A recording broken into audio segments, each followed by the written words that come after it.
After 16 years of living like a king, Ryuen Kakeru finally discovers his deeply buried instinct known as fear. That sentence pretty much concludes the end of Ryuen arc that we have been through ever since the second volume. Since Ryuen constantly appears as a ruthless and undaunted person, giving up because of fear really feels like the only ending that fits him perfectly. Without a doubt, Volume 7 is Ryuen's volume, because unlike the previous volume, almost all the attention in this volume is focused on Ryuen without him need to share with another class leader.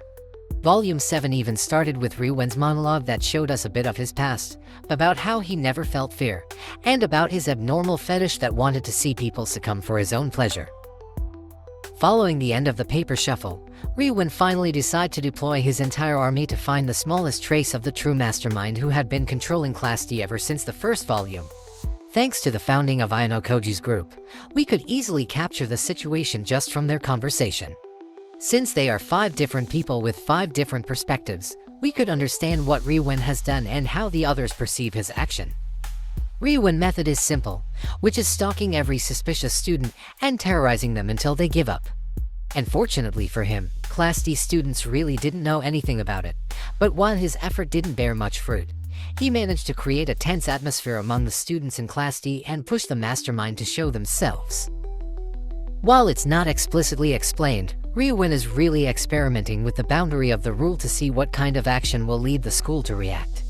Stalking another student, barging into their class, and even gang up to catch Koenji doesn't seem to be a problem for the school, but the school only gives a penalty when Ryuen damages the school property.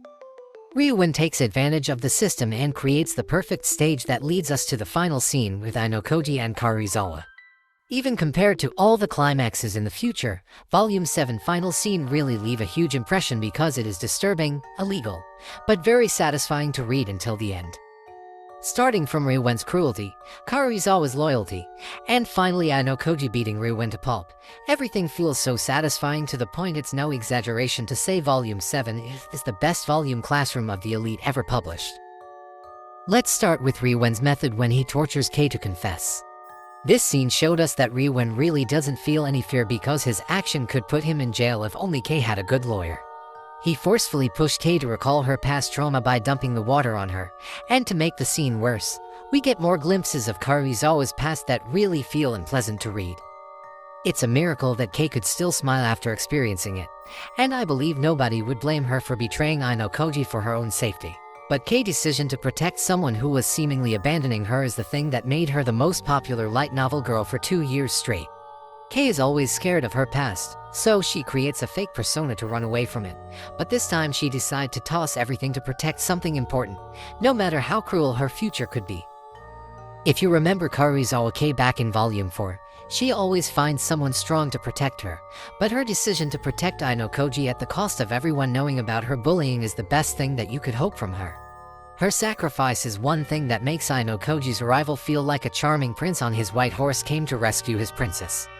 If only Kei had chosen to betray Ayanokoji in that moment, Ayanokoji's arrival would have a completely different atmosphere.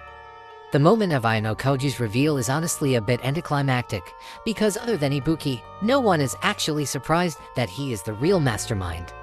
It also feels a bit boring because when Ayanokoji reveals his entire plan, Ryuen just laughs because he enjoys the moment as if it wouldn't affect him in the slightest.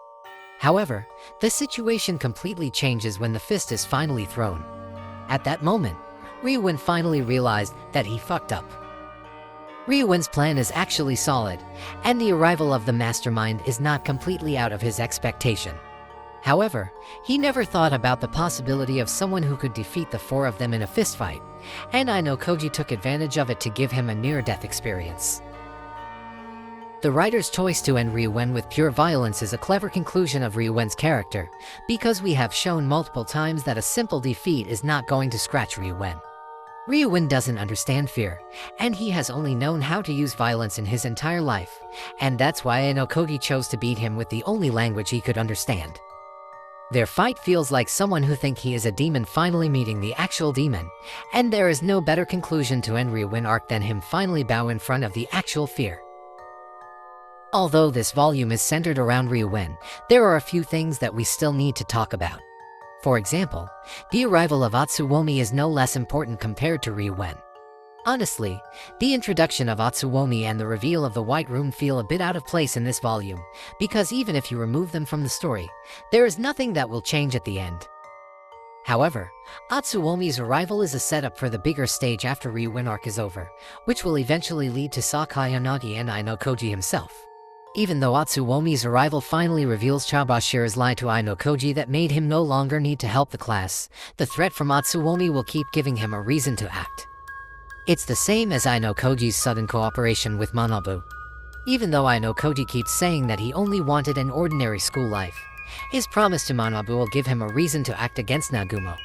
This volume prepares a set for the future conflict while keep focus on ending Ryuen's arc, causing the volume to become packed with so much going on at the same time, but overall this volume is the best when it comes to quality. The scene with Hiyori, Sakayanagi, Ichinose, and also Koenji are the extra toppings that are definitely worth reading, but it wouldn't change the fact that Volume 7 is Ryuen's volume. From the beginning until the end, he always entertained the readers with his performance, and even in the future, no one could stand in the same level with him.